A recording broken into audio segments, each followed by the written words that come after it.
Saya lagi perhatiin aja dari kemarin nih. Ustadz-ustadz yang betul-betul mendakwahi sunnah ini kan lagi difitnah di Indonesia, betul? Waduh, nyaris semua ustadz-ustadz sunnah ini terfitnah. Ya, bahkan ketika kita jelaskan tentang kalau bisa mulai hindarilah hal-hal yang dikatakan lahwal hadis. Ya ini apa nyanyian-nyanyian ya tanpa ada arti yang baik karena membuat kerasnya hati. Makin kencang kita dakwakan seperti ini, malah kita dibikinin grup musik. Hadrah Wahabi. Pimpinan Ustadz Yazid. Belakangnya Ustadz Khalid, Ustadz Subhan, Firanda, Ustadz Sabi. Kapan gua ngeband ya masalahnya? Antum jadi apa, Ustaz? Antum jadi apanya di situ? Enggak tahu, nyurang di belakang begini gambar. Allah Karim. Bismillahirrahmanirrahim.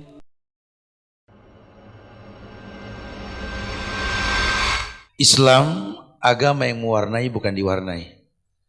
Sehingga jujur kita hidup di zaman di mana fitnah ini sudah menjadi sebuah bagian yang kita rasa. Zaman di mana ketika kita menegakkan sunnah dianggap sebagai sesuatu yang aneh. Zaman di mana kita giring orang untuk memahami bahwa ini adalah firman Allah, ini adalah sabda Rasulullah sallallahu alaihi wasallam, dianggap menentang pendapat adat dan tradisi. Zaman di mana ketika kita ingin kembali kepada apa yang Allah firmankan, Nabi sabdakan dan sahabat melakukan, dianggap sebuah hal yang ekstrim dan radikal. Sesuai dengan sabda Rasulullah sallallahu alaihi wasallam, badal Islam gharib fa sayaudu kama bada'ah fatuba lil ghuraba. Islam ini asing, kata Rasul, dan akan kembali asing. Beruntung orang yang asing. Di akhir zaman nanti ini banyak orang yang betul-betul asing. Kenapa? Karena saat itu akan datang fitnah, di mana masyarakat ini akan memandang kebenaran merupakan sesuatu yang menakutkan. Tapi kalau memang orang Islam tahu bahwa sesungguhnya Islam ini mewarnai bukan diwarnai, dia akan konsisten. Agama ini milik Allah. Agama ini Allah yang perintahkan. Agama ini yang Nabi contohkan. Sampai Allah tegaskan dalam Al-Imran ayat 31, "Qul," katakan ya Muhammad, "in kuntum tuhibbunallah fattabi'uni. Yuhibbukumullah wa yaghfir lakum dzunubakum." Katakan ya Muhammad, "In kuntum tuhibbunallah." Kalau kalian sudah pakai bahasa cinta kepada Allah dalam ibadah yang kalian lakukan, dalam semua kebaikan yang kalian lakukan, fattabi'uni, cepat Muhammad perintahkan ikuti aku Muhammad. Yuhibbukumullah. Konsekuensinya Allah cinta sama kamu. Kalau Allah sudah cinta, wa yaghfir lakum dzunubakum, akan mendatangkan cinta Allah. Kenapa? Karena ittiba'mu. Demikian pula ketika Imam Bukhari meriwayatkan sebuah hadis, Rasulullah sallallahu alaihi wasallam ini menjelaskan, "Idza aslamal 'abdu fa hasuna islamuhu yukaffirullahu anhu sayyi'atuhu kana zalafah." Apabila ada seorang hamba dan dia seorang muslim, fa hasuna islamuhu, dia baguskan Islamnya dengan cara belajar begini nih. Kita kumpul belajar bareng. Janji yang Rasul sampaikan, yukaffirullahu anhu sayyi'atuh kana zalafah. Proses dia mendalami Islam, membaguskan agamanya, ini bisa menjadi penyebab Allah ampunkan dia. Masya Allah. Maka orang muslim yang sejati ini akan konsisten di atas kebenaran. Dia bukan orang yang gampang terpengaruh. Karena jujur ya, dalam sebuah riwayat muttafaqun alaih, Rasulullah pernah bersabda berkaitan dengan orang yang berteman dengan yang pandai besi dan orang yang menjual parfum. Anda kalau berteman dengan orang yang menjual parfum ini, paling tidak Anda membeli atau merasakan wanginya. Paling tidak orang berteman dengan orang yang menjual parfum ini akan merasakan wangi dari parfum yang dijual. Bohonglah, orang jualan minyak wangi kita kenal. Ahlan, dagang sekarang, Masya Allah, banyak barang nih. Cobain gitu. Ini wangi ya gitu. Begitu pula sebaliknya, kalau kita berteman dengan tukang pandai besi yang memanaskan besi, menempanya, terus dipanaskan menempanya, paling tidak percikan besi yang panas itu akan mengenai badan kita. Masya Allah. Atau paling tidak bau asapnya lah. Ini penekanan bahwa almar'u ala dini khalili. Bahwa orang itu tergantung agama temannya. Nah Islam ini liyuzhirahu ala dini kulli. Agama yang punya cikal bakal mewarnai, bukan diwarnai. Jadi jangan sampai kau tambahkan embel-embel Islam. Sering ditekankan bahwa Islam ya Islam. Yang Allah firmankan inna dina indallahil Islam. Tanpa embel-embel gitu loh. Bicara nanti Anda mau berorganisasi, Anda mau memiliki klub, kelompok atau apa, itu urusan Anda lah. Tapi tolong jangan organisasikan Islam. Karena Islam ini mutlak, inna dina indallahil Islam. Agama yang kami akui cuma Islam kata Allah. Karena kalau pakai embel-embel, wa may yabtaghi ghaira islami dina fala yuqbala minhu wa huwa fil akhirati minal khasirin. Karena kalau nanti kamu ambil agama selain daripada Islam, yang dimaksud Islam dengan karakter tertentu, fala yuqbala minhu, Allah enggak akan pernah terima. Ruginya apa? Wa huwa fil akhirati minal khasirin. Di akhirat nanti dia rugi. Kenapa? Karena kalau dia betul Islamnya di dunia, ya, dia beragama dengan betul, ini dunia akhirat yang dia dapatkan keuntungannya bukan cuma di dunia. Tapi kalau seandainya imannya tidak betul, Islamnya tidak rapi, ya cuma sebatas dunia. Orang baik dibalas kebaikan. Ya, tapi kalau berdasarnya memang Islam dan imannya bagus, Allah janji. Cuma memang diberikan bayangan bahwa orang yang beragama Islam dengan betul ini bukan nggak diuji. Bahkan ujian pun menakjubkan. Apa kata Rasul? Ajaban ri'ambil mu'min. Ini orang beriman menakjubkan. Inna amrahu kullahu khairun lahu. Karena semua perkara orang beriman baik buat dirinya. Orang beriman kalau diuji dengan kesenangan dia bersyukur. Orang lihat orang bersyukur asik. Diuji dengan kesulitan pun dia bersabar. Sabar pun indah. Orang beriman mau dipandang kemanapun indah. Tidak ada keburukannya sama sekali. Cuma yang terjadi ini malah terkesan kita terwarnai. Sampai ada orang yang beragama Islam berujung pada futur. Ya ini boring, bosan dalam agama. Loh kok bisa tat? Ada orang beragama Islam kok boring, aneh. Loh kok bisa tat? Wallahu a'lam bishawab. Makanya ulama mengatakan ada beberapa penyebab orang bosan dalam beragama yang harusnya dia mewarnai malah diwarnai. Yang pertama ulama katakan dulu waktu dia beragama terkesan berlebih-lebihan. Makanya udah dibilang agama itu bertahap, adanya tobakon an tobak. Supaya orang tahu agama ini asik. Agama nggak langsung berubah, ya alhamdulillah kalau bisa. Cuma kan butuh waktu, butuh ilmu. Biar ilmu dan waktu yang menyempurnakan, betul. Jangan berlebihan. Ini banyak orang yang berlebihan. Seakan-akan dia sudah paham, sudah mengerti. Waduh. Ya, saya lagi perhatiin aja dari kemarin nih. Ustadz-ustadz yang betul-betul mendakwahi sunnah ini kan lagi difitnah di Indonesia, betul. Waduh. Nyaris semua ustadz-ustadz sunnah ini terfitnah. Ya, bahkan ketika kita jelaskan tentang kalau bisa mulai hindarilah hal-hal yang dikatakan lahwal hadis. Ya ini apa nyanyian-nyanyian ya tanpa ada arti yang baik karena membuat kerasnya hati. Makin kencang kita dakwakan seperti ini, malah kita dibikinin grup musik. Hadrah Wahabi. Pimpinan Ustadz Yazid. Belakangnya Ustadz Khalid, Ustadz Subhan, Firanda, Ustadz Sabi. Kapan gua ngeband ya? Antum jadi apa, Ustaz? Antum jadi apanya di situ? Enggak tahu, nyurang di belakang begini gambarnya. Allah Karim, negeriku tercinta Indonesia. Subhanallah. Kau capakan kami sebagai anak bangsa. Masya Allah. Manusia dibikin keder. Orang dicari salah. Udah dibilang, kalau manusia jangan dicari salah, emang tempatnya salah. Ini kan memulai cinta ini nggak mudah. Bisakah kita memulai cinta yang sejati? Saya sering tekankan dalam bahasan anak-anak muda, bahwa kita jangan mudah mengatasnamakan cinta dalam kehidupan ini. Dengan sahabat, dengan pasangan, dengan anak. Karena cinta yang sejati itu justru ketika kita bisa mencintai seseorang karena kekurangan yang kita lihat darinya. Sehingga saya bermanfaat buat dia. Nah, buktikan cintamu pada guru-gurumu bukan dengan mencari salahnya, bukan. Tapi lihat fungsimu untuknya dan fungsinya untukmu. Jangan berlebihan. Ini lagi dibikin salah semua orang. Ketika semua sudah salah, nanti dimunculin satu orang nih yang benar cuma dia doang nih. Twing gitu loh. Pencet dah nama ustaz siapa aja di YouTube yang keluar dia lagi, betul loh. Allah, saya pikir cuma di Indonesia, bro. Ternyata di luar negeri juga sama. Fitnah Ustadz Sunnah ini di Brunei, Malaysia, Singapura. Waduh, kenceng ujiannya.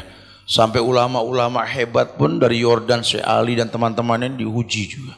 Sampai Saudi Arabia pun difitnah, betul. Tapi kan Allah jaga agama ini. Makanya ketika orang fitnah sesuatu yang tidak benar, lihat Allah yang jaga. Allah janji, man adali waliyan faqad adzantuhu bil harbi. Siapa menyakiti kekasihku berarti menabuh genderang perang terhadapku, kata Allah. Kita jangan terpancing, jangan terwarnai. Karena hukum asalnya Islam ini mewarnai bukan diwarnai, gitu loh. Ya sama dengan orang yang berhijrah, kemudian dia berubah. Ya berubahlah dengan dalil tanpa paksaan. Dilalah nanti orang bertanya tentang perubahan yang Anda lakukan, jawablah dengan hujah dan dalil. Jangan dengan emosi. Anak muda udah taubat hijrah, penampilan mulai berubah, celana agak cingkrang, betul? Kumis mulai tipis, janggut mulai panjang. Bininya mulai pakai kerudung panjangan dikit. Kan temen kan lama nggak ketemu suka bingung lihat, lu kenapa begini? Gitu. Kenapa apanya? Ini astagfirullahaladzim. Dia istighfar ngelihat gitu. Apa kita ngaca, kenapa ya? Gitu. Ini Masya Allah, bener nih ente. Ya bener, siapa lagi? Bingung, berpenampilan sunnah bingung. Cuma karena memang dia tidak beragama dengan dalil, yang ada emosi yang dikedepankan. Tapi kalau dia berdalil kan jawabnya enak. Ya. Ada belum lama ini seorang wanita mengeluh tentang penampilan sunnahnya. Ustaz, saya akhwat yang baru hijrah beberapa bulan ini, Ustaz. Alhamdulillah saya telah berhijab. Saya jawab alhamdulillah. Cuma ujian saya ini, Ustaz, orang tua, Ustaz. Emak saya guru ngaji, Ustaz. Terus kenapa emang?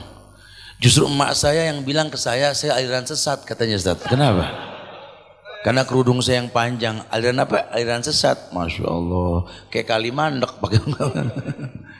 Kenapa dibilang sesat? Enggak tahu, Ustaz. Saya cuma menyampaikan beberapa kali tentang kerudung yang benar sama dia. Dia marah, Ustaz. Mungkin cara ngomongnya kali. Ya, harusnya kalau memang orang tua ini jago ngaji, guru ngaji, ya gampang sekali. Anda tinggal datang, Mak, assalamualaikum, waalaikumsalam. Mak, ajarin ngaji dong. Makan bacaan Qurannya Masya Allah. Orang tua kan digituin senang.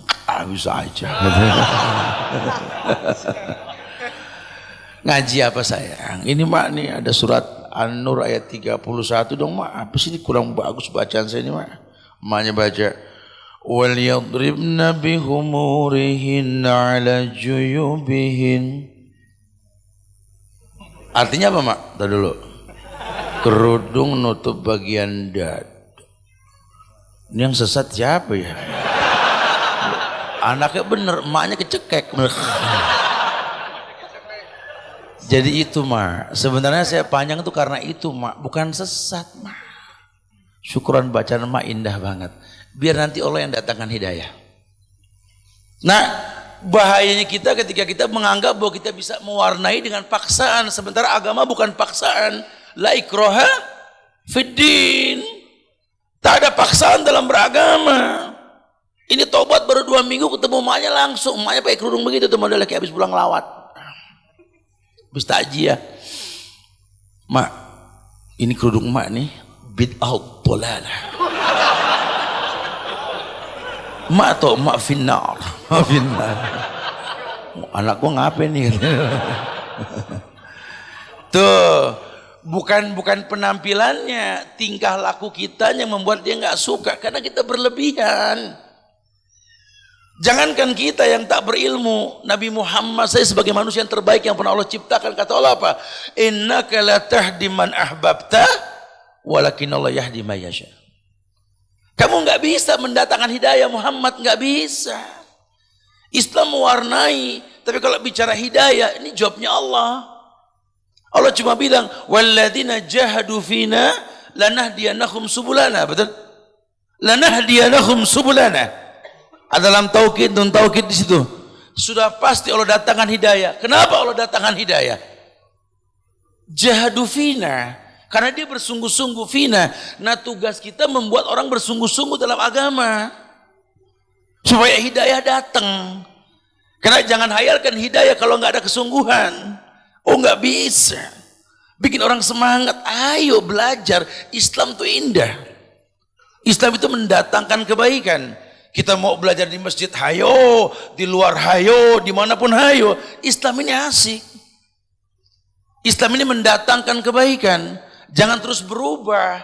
Memang Islam berubah, cuma jangan jadi perubahan yang buruk. Sampai orang bilang, saya sih mendingan dia yang dulu, Tat, waktu belum ngaji, enak dilihat. Pas sudah ngaji, Allah, Tat, Masya Allah, penampilannya berubah, Tat. Yang biasa pakai kaos keren, nyentrik, pakai jeans, sekarang Masya Allah. Ya sih Alhamdulillah Ustaz ya, nggak boleh lagi tuh blue jeans. Tapi kan bukan berarti nggak boleh pakai, silakan. Supaya enak dilihat bagaimana, kita yang tahu lah ukurannya. Jangan merubah, mentang-mentang tobat identik sama koko sama sarung, ntar dulu. Sampai teman lihat, kenapa pakai sarung sunat 2 kali dong, udah nggak gitu. Langsung gak enak dilihat, langsung Masya Allah. Jangan, Islam jangan begitu. Kita pertontonkan bahwa Islam ini memang betul-betul mewarnai, tapi gak merubah sampai gak enak dipandang, bukan. Jangan berlebihan. Khawatirnya ini seperti yang dikatakan bahwa dalam Islam ini kan terjadi ghulu dan taksir. Ghulu itu orang yang berlebih-lebihan dalam beragama, taksir mengurang-urangi, semangat tanpa juntrungan.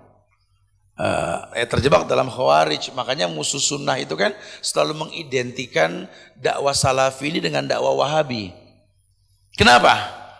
Ya karena memang dulu pernah ada orang yang namanya Abdul Wahab bin Abdurrahman Rustum, abad kedua Hijriyah di Afrika Utara. Khawarij, ya Khawarij yang membantai ulama, kilabun nar, anjing-anjing neraka. Bahkan Rasul mengatakan bacaan Quran sahabatku pun kalah sama mereka. Cuma ekstrim, memang waduh ya, nggak dikasih napas dah orang sama dia udah pokoknya. Pokoknya udah sombong balas sombong aja, entar dulu. Sombong balas sombong di dalam mana? Dalam medan tempur. Nggak di setiap tempat kita bisa sombong balas sombong. Lihat cara Rasul menghadapi Abu Jahal, Abu Lahab, lihat. Tapi kalau sudah di medan tempur, habis dibadar mereka semua. Dibantai habis betul sama Rasul. Sombong lawan sombong. Tapi kalau di luar medan tempur tidak ada. Karena as-siyasah ini adanya di medan tempur, bukan di luar. Lihat cara Rasul. Dia pertontonkan innallaha rafiq yuhibbu rifqah fi amri kulli. Allah itu lembut, menyukai kelembutan dalam semua hal. Bahkan yang namanya kelembutan ini bisa masuk ke semua tempat. Kesombongan tidak, tolong jangan. Ini perusak yang pertama, berlebihan. Agama dibikin berlebihan, ini kerusakan. Yang kedua, ini berlebihan pula dalam hal yang sifatnya mubah. Padahal kalau mubah bebas boleh-boleh aja. Anda tinggal di Bandung, mungkin lebih dingin ketimbang Jakarta atau daerah lainnya. Ya boleh saja Anda pakai baju dengan ciri khas daerah dingin, silakan. Tapi ya nggak perlu di mana tempat pakai baju kayak di daerah dingin, ya lain lagi nanti ya. Sampai di daerah panas pakai jaket, pakai sweater juga. Kenapa ente sakit? Enggak, saya orang Bandung. Lah terus apa hubungannya sama sweater gitu ya? Jangan gitu-gitu amat. Jangan ya. Tetap punya apa, harus tahu orang Islam ini beradaptasi. Dimanapun Anda tinggal, tolong pakai ciri khas tempat di mana Anda bisa survive. Ya jangan paksakan. Mubah boleh-boleh saja, tapi jangan dipaksakan. Nah biasanya orang kalau yang mubah sudah berlebihan, ini bahaya. Bukan dia yang mewarnai, dia yang bakal diwarnai nanti. Kenapa? Karena memang orang jadi aneh ngelihatnya. Akhirnya ditanya, terkesan dicibir. Maka suka kepancing emosi. Ya. Akhirnya suka emosi. Nah orang kalau sudah emosi kan berujung pada keburukan. Dia yang diwarnai. Wa ibadur rahman alladzina yamsuna 'alal ardi khaunan wa idza khatabahumul jahilun qalu salaman. Harusnya qalu salaman. Orang bodoh berkomentar qalu salaman. Ya jangan direspon, lihat dulu siapa yang ngomong. Terus manfaatnya apa kalau kita jawab? Kalau kira-kira enggak bermanfaat ngapain? Qalu salaman, ahsan katakan sudah. Enggak semua dikomentari. Lelah, terjebak dalam kesalahan yang berkepanjangan. Di kita begitu, musuh-musuh sunnah nih Masya Allah. Tujuan apa? Supaya kita kepancing. Wallahi, sosial media ini ilmu tambahan. Bukan ilmu rujukan. Allah berikan kemudahan melalui sosmed. Tapi jangan menjadi tujuan. Karena banyak sekali orang yang lupa. Ini gara-gara sosmed ini mulut enggak menggibah, tangan menggibah, betul? Tak terasa kita makan daging bangkai saudara kita sendiri. Kalau kita sadar enggak bakal mau. Terjadi bukan tidak, iya. Apapun kondisinya kita termakan isu. Kemarin ada yang datang di daerah Bekasi. Selesai kajian dia datang nih Bapak. Ustaz Wan, saya minta maaf, mumpung masih hidup Ustaz, ya Allah maafkan saya. Kan kita belum kenal, main minta maaf aja. Ntar dulu nih Pak. Saya benci banget sama Ustaz. Saya nggak benci sama Bapak Pak. Kenapa Pak? Ustaz tuh masalah sorban, aduh sorban lagi diomongin. Masalah selfie, masalah ini, astagfirullahaladzim. Bapak tahu ceritaan sebenarnya nggak Pak? Ya pokoknya begitu yang saya lihat. Tapi setelah saya duduk, saya dengarkan ceramah, ya Allah Ustaz saya minta maaf Ustaz. Ternyata itu cuma rekayasa sosmed. Ya sudahlah. Nasihatin saya Tat, nasihatin saya Tat. Ya kalau nasihat saya buat Bapak, tolong Pak, aki-aki jangan main sosmed. Saya bilang begitu. Itu ruwet nanti urusannya. Untung ketemu di Bekasi Pak, kalau di akhirat repot urusannya. Ya. Ini bahaya sekali. Kita jangan terpancing, sahabat-sahabat juga jangan. Karena Islam mewarnai bukan diwarnai, ya. Ini Masya Allah, ini banyak sekali kondisi di negeri kita ini kan lagi dibuat seperti itu. Karena jujur ya, sejak berdirinya Indonesia ini, musuh-musuh Indonesia ini tahu. Nggak ada yang bisa menaklukkan negeri yang banyak ulamanya ini. Nggak ada. Ya, 350 tahun Belanda menjajah kita. Merat, kabur. Nikah, Jepang, PKI, nggak ada yang bisa menguasai negeri ini. Cuma mereka mengambil caranya Belanda, dibuatlah divide et impera.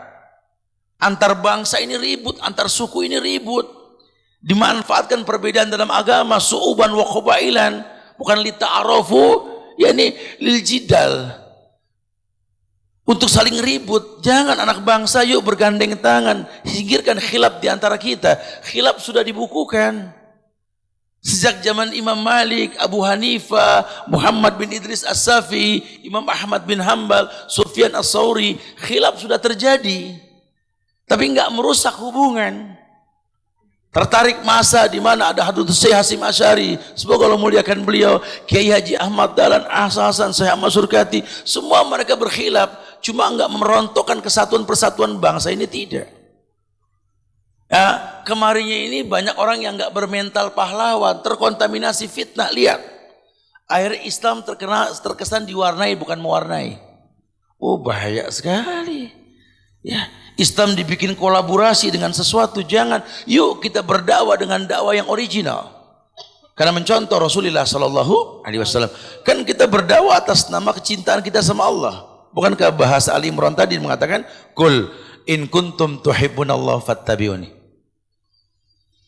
Katakan ya Muhammad, ini perintah Allah. Nabi pun diperintahkan. Katakan ya Muhammad, Kalau sudah pakai bahasa cinta dalam ibadah kepada Allah, jangan katakan cinta kecuali mencontoh dirimu. Lihat Rasul. Perbedaan terjadi di antara para sahabat. Tapi beliau berikan kabar yang jelas.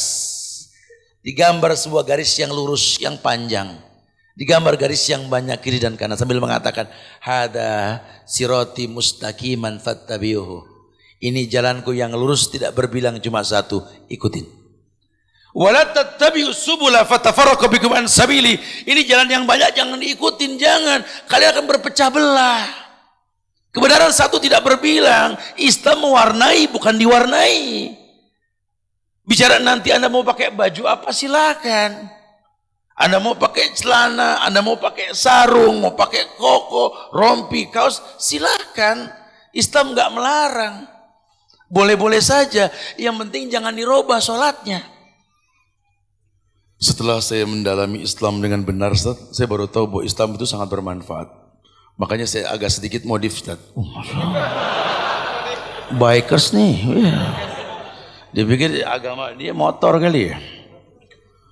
Udah terlalu sering lah orang maghrib 3, saya 4. Kenapa bisa begitu? 3 aja ramel, apalagi 4. Nggak bisa begitu dong ya. Agama nggak bisa begitu. Agama jangan ditambah, agama jangan dikurang. Agama mendatangkan kebaikan kalau kita berilmu. Karena Allah inginkan kebaikan pada diri kita. Allah muliakan, subhanallah. Lihat. Yang ketiga, yakni dikatakan bahwa yang penyebab kita ini diwarnai bukan mewarnai ini, kita enggan berjamaah, enggan berkumpul bersama. Padahal nih kumpul gini ini tabayun. Tabayun ini mengklarifikasi, ya. Karena kalau kita nggak ketemu, semua pakai perkiraan, semua beranggapan Islam ini seperti ini. Padahal tidak, ketika kita sudah bertemu lain cerita nanti. Kita bisa berdialog. Ini anak-anak muda kegiatan kayak gini jangan dikurangi, rutinin nih. Ketemu sama guru-guru, belajar bareng kayak gini, berdialog langsung, menyatukan visi dan misi di atas sunnah yang dicontohkan.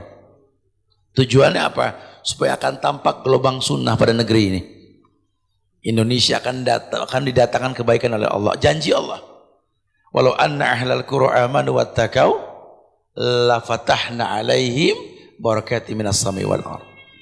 Kalau iman sudah merata, Islam sudah dipahami dengan benar, Allah bukan berkat dari langit dan bumi. Nah, dengan banyak bermuajah gini, kita belajar bareng, Allahu Akbar. Terangkat kemuliaan yang banyak di sisi Allah buat kita nanti insyaallah. Tolong.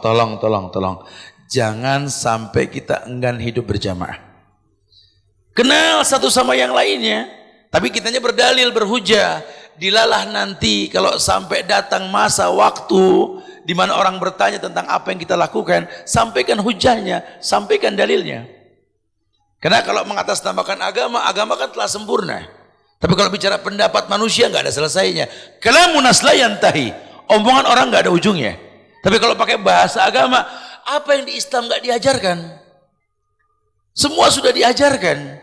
Cuma kitanya yang belum tahu. Makanya cari tahu supaya kita tahu ma'akmala hadaddin, agama ini telah sempurna. Kalau kita nggak tahu, kita mencari hukum sendiri. Masya Allah. Dan yang keempat dikatakan bahwa karena kita minim dalam ketaatan. Ya kalau bicara sholat ya sholat, bicara ngaji ya ngaji. Ya rutin kok, Bandung bisa mengaji, Indonesia bisa mengaji, bukan tidak. Cuma lihat, kalau mengaji dasarnya sudah nggak betul ya berantakan. Tujuannya sih ngaji Ustaz, cuma niatnya wallahu alam, ya ini yang rusak. Akhirnya efeknya tidak ada. Iya, karena minim ketaatan. Kok bisa minim Ustaz? Karena dasar yang berantakan. Dia nggak tahu kalau Allah turunkan sebuah hukum melalui lisan Muhammad bin Abdullah sallallahu alaihi wasallam, kemaslahatan buat si pelakunya. Hukum ini untuk ditaati, untuk dilakukan, bukan untuk dihianati. Karena tidaklah satu hukum dalam Islam ini kecuali mentazkiyah orang yang melakukannya. Seluruh hukum dalam agama, kalau kau lakukan dengan benar, wallahi hukum tersebut mendatangkan kebaikan.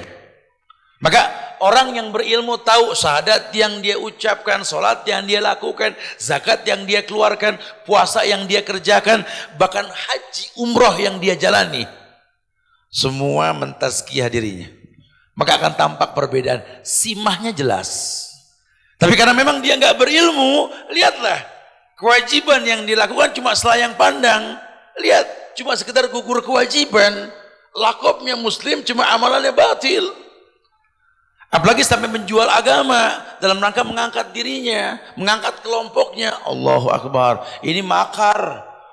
Wa makaru wa makarullah wallahu khairul makirin. Kalau Anda menipu Allah, Allah itu maha penipu. Allah bisa tipu kalian dengan tingkah kalian sendiri. Allah bisa ciptakan tipuan yang kalian tertipu dengan sendirinya. Itu yang terjadi. Islam ini agama yang menggiring pelakunya ini akan menjadi baik jika dia beragama dengan cara yang baik. Makanya tadi bahasanya in kuntum tuhibbunallah fattabi'uni. Kalau kalian sudah ikuti aku, katakan ya Muhammad, yuhibbukumullah. Allah akan cintai kalian. Kalian bisa menjadi habib walaupun bukan turunan orang Arab. Karena Allah yang mengatakan yuhibbukumullah, betul? Objeknya habib. Kalian dicintai sama Allah, alasannya apa? Ittiba ala millati Rasulillah sallallahu alaihi wasallam. Ini belakangan ini Nabi Muhammad difitnah nih. Dicari salahnya. Ya. Lihatlah berapa banyak orang seenak yang ngomong tentang Nabi Muhammad, lihat. Padahal Allahu Akbar, la haula wala quwata illa billah, lihat. Tidak ada kebaikan sama sekali. Wa iyadu billah wa na'udzubillah. Kita tidak pengen yang seperti itu. Makanya seorang muslim sejati ini harus paham. Ternyata untuk mewarnai itu perlu kita paham pewarnaannya. Liyuzhirahu ala dini kulli. Agama ini akan mewarnai agama yang lain. Yang harusnya agama selain Islam ini terwarnai dengan Islam itu. Tapi yang terjadi tidak. Justru banyak orang Islam yang terwarnai karena ketidakpahamannya. 4 hal ini mendatangkan keburukan. Akhirnya futur. Akhirnya dia merasa kebenaran dengan apa yang dia lihat, apa yang dia rasa. Padahal tidak. Kadang di Islam ini digiring kita untuk merasakan kenikmatan beragama dengan mencontoh Rasul. Kalau dibilang orang beragama jadi susah, sahabat pun diuji dengan kesusahan. Kadang orang beranggapan kalau dengan beragama jadi kaya, sahabat pun jadi kaya dengan agama. Cuma buat mereka bukan masalah kaya atau miskin, bukan. Sabar atau syukur. Dalam perang ada kalanya doa Rasul diijabah, tapi lihatlah penyebabnya, bisa kalah dalam perang Uhud. Sehingga ada kalanya menang, ada kalanya kalah. Tapi kata Allah dengan tegas bahwa ini bukan masalah kalah atau menang. Bisakah ketika menang kau bersyukur, ketika kalah kau bersabar? Katanya yang perlu ditekankan ini, Islam menawarkan 2 keindahan. Jadilah abdan syakuran, jadilah abdan saburan. Masya Allah ya. Betul-betul Islam ini agama yang mewarnai, bukan diwarnai. Jadi jangan terkecoh. Karena ini betul-betul sekarang ini kondisi muslim di Indonesia ini ya sedang difitnah. Dalam artian bahwa fitnah tersebut bisa merubah agama kita. Yang paling baik bagaimana Ustaz? Ku anfusakum wa ahlikum narah. Yuk jaga dirimu dan keluargamu dari api neraka. Caranya bagaimana? Tadi sudah dikatakan dalam sebuah riwayat Bukhari Muslim, dalam riwayat Bukhari, Rasulullah pernah bersabda, "Idza aslamal abdu fa hasuna islamu yukaffirullahu anhu sayyi'atuhu kana zalafah. Summal qisas." Baru setelah Nabi katakan jika ada seorang hamba yang Islam, dia baguskan Islamnya dengan belajar, Allah akan jadikan belajarnya dia itu menghapus dosa di masa lalu. Baru kemudian qisas. Qisas yang dimaksud di sini satu kebaikan dibalas dengan 7 sampai 700 kali kebaikan. Sementara satu keburukan cuma dibayar dengan 1 keburukan. Masya Allah, indahnya Islam.